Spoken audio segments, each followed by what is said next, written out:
On November 16, 1951, Captain Dennis Campbell climbed the gangway to HMS Illustrious. In his briefcase was a simple sketch: a flight deck angled 10 degrees to port.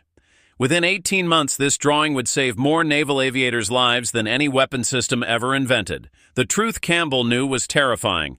In the previous 12 months, the Royal Navy had lost 43 aircraft to landing accidents, resulting in 17 pilots killed and dozens more maimed. Every single loss occurred in the final 30 seconds of flight, the moment a 30-ton jet, traveling at 140 mph, tried to catch a wire before a steel barricade only 60 feet ahead shredded any aircraft that missed. The American numbers were worse. In 1951, U.S. Navy carrier aviation suffered 776 Class A mishaps, accidents resulting in death or aircraft loss, more than 2 per day, even in peacetime. On a straight-deck carrier, missing the arresting wires meant hitting the barricade at full throttle or plowing into parked aircraft, creating a fireball that could kill a dozen men in seconds. The problem was the jet age. A new jet like the F-9F Panther landed 40 knots faster than its propeller-driven predecessors.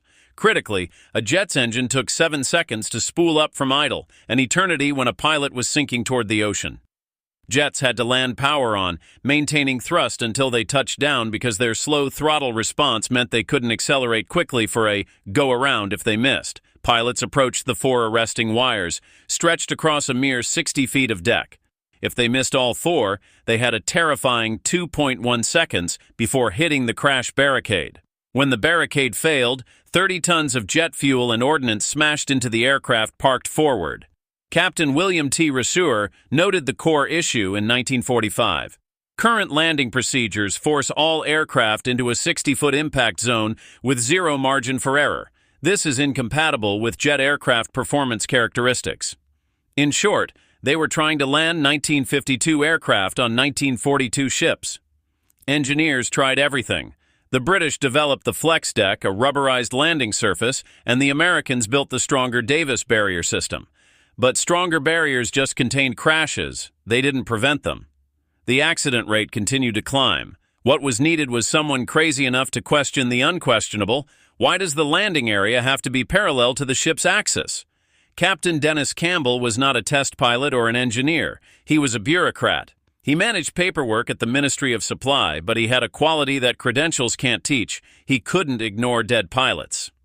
After attending the funeral of his former student, a pilot killed when his jet hit the barricade after floating 6 feet too far, Campbell told his deputy, "This is insane. We're murdering them with our own equipment. There has to be another way." The revelation came to him on a train ride. If he couldn't make the landing area longer and couldn't make it wider, he should angle it. Campbell drew the deck-canted 10 degrees to port. Now the landing zone didn't end at the barricade. It ended in open water. A pilot who missed the wires could shove the throttle forward and climb away. A second chance. When Campbell showed his sketch to senior engineers, the room erupted. One specialist declared it completely illegal, violating a maritime aviation law. They argued it was amateur nonsense and that landing across the ship's motion would increase crashes. But Louis Boddington, a civilian engineer, intervened, demanding the math on the theoretical drift problem. When no one could calculate it, he said, "Then we test it." In September 1951, HMS Triumph left port with an angled deck painted in white outline across her existing straight deck. The 3-week trial proved the critics wrong. The predicted drift problem did not exist. Instead, pilots discovered freedom. Test pilot Lieutenant Peter Chilton later wrote, "I came in too high, floated past the wires, and for the first time in my career, I wasn't terrified. I just poured on power and climbed away. I felt like I'd been given my life back." The next challenge was convincing the U.S. Navy, who had the biggest problem but were resistant to a British theory. Royal Navy Chief Test Pilot Lieutenant Commander Eric Brown was sent to the U.S. Naval Air Test Center. When he presented Campbell's diagram, the room exploded again. "You want us to land sideways?" Brown's response cut through the noise. "I'm asking you to stop dying for a design flaw." He explained that the straight deck forced 1952 jets into 1942 operations. Rear Admiral Apollo Susk, the senior U.S. Navy aviator in London, backed him up, having observed the Triumph trials.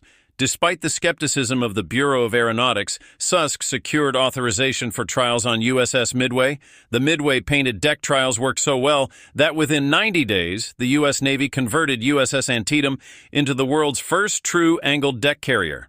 On January 12, 1953, Lieutenant Commander Harold Buell, a skeptic who had openly challenged Brown, pulled his F-9F Panther into the pattern for his first landing on Antietam's real, structurally angled deck. On his first approach, he came in long, missing all four wires. On a straight deck, panic and a catastrophic crash would have ensued, but Buell followed the briefing. He shoved the throttle to full power and climbed away. No barricade, no collision, just open deck and a second chance. He landed successfully on his second attempt. Buell later wrote that landing a jet on an angled deck was sheer bliss. For the first time in my career, I wasn't afraid of dying during every approach. The data was undeniable. Over the next 60 days, Air Group 8 made 1,327 landings on Antietam. They recorded 8 bolters, missed wires. On a straight deck, those 8 might have meant 5 barrier crashes and 2 pilots killed. On the angled deck, 0 crashes, 0 destroyed aircraft, 0 injuries. Overall, the reduction was stark. After angled deck implementation, U.S. Navy Class A mishaps dropped from an average of 647 per year to 321. The result was 75% fewer landing accidents and 80% fewer barrier-related fatalities. By 1957, every major aircraft carrier in the Western world had an angled deck or was being retrofitted. Even the Soviets, after a series of catastrophic accidents, quietly implemented it, seeing a 68% drop in landing accidents within 6 months. Today, every aircraft carrier in the world uses an angled deck. The newest U.S. Navy carriers, while technologically advanced, still feature a deck angled 8 degrees to port, exactly as Campbell drew it in 1951. Modern carrier pilots have a bolter rate of about 8%, which translates to thousands of missed wire approaches annually. Without Campbell's invention, these would be potential barrier crashes, resulting in the saving of tens of thousands of lives over 70 years. Captain Dennis Campbell never sought fame. He was promoted to Rear Admiral and attended ceremonies, but always directed reporters to the engineers. When invited to the commissioning of the first American supercarrier, USS Forrestal, he sent his regrets. He was attending the funeral of a lieutenant who had served under him. Campbell retired and worked as a consultant, obsessively focused on pilot safety. He was described as a man who never cared about odds. He cared about the one pilot who got unlucky. The angled deck didn't come from committees or laboratories. It came from a train ride, a notebook, a sketch, and a bureaucrat's refusal to accept that good people should die for a design flaw. This revolution is complete because it has become invisible. It's simply how carriers work.